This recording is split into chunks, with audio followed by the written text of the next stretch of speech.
there's a lot of swagger out among the fighter pilot community, and a lot of people claim to be the world's greatest fighter pilot.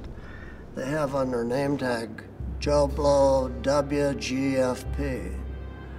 Well, Bob Hoover was the world's greatest fighter pilot. I heard Bob Hoover's story of escaping from prison camp and stealing Focke-Wulf 190 under the nose of the Germans. He was a god to a lot of us younger fighter pilots.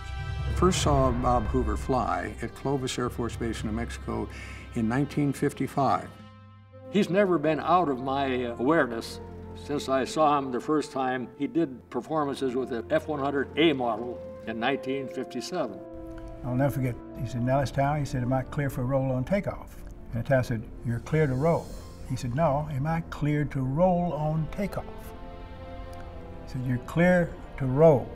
He lit the afterburner, leaped off and did a roll, and the guy in the tower said, "Like I said, you're clear to roll." And he just kept on going.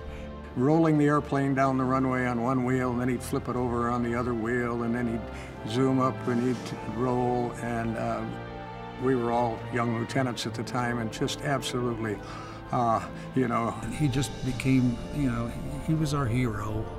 He is the master of flying the feathered edge of the flight envelope.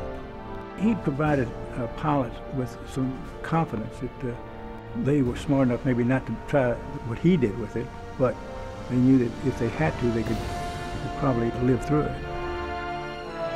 Notice the sky whirling around, and as we pull over the top of the maneuver, you can now see the Earth below us rotating rather rapidly. Time after time in air races and acrobatics, he blazed a path that a lot of people have tried to follow, and nobody's been able to follow yet.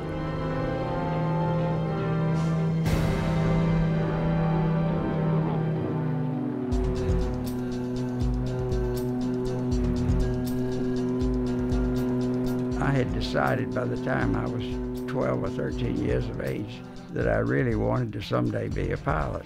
And I never lost sight of that objective. I got airsick, which was gruesome. I would do maneuvers that would make me sick, like pulling up and coming down like this.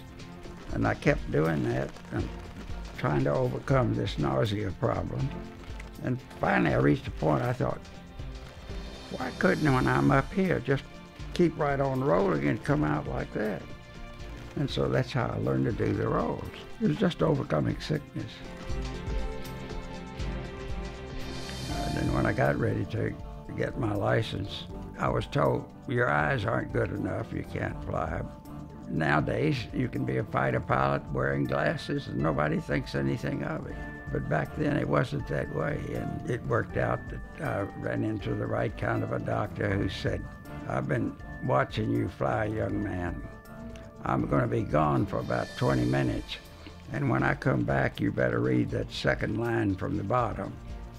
And so he left, and I memorized that line real quick. He returned and he said, "Now, if anybody ever wants to dilate the pupils of your eyes, you tell them that you're allergic to the medication, and they won't find out." But he said, "I'm convinced you will turn out someday to be a very good pilot, and I want to be able to say I helped you."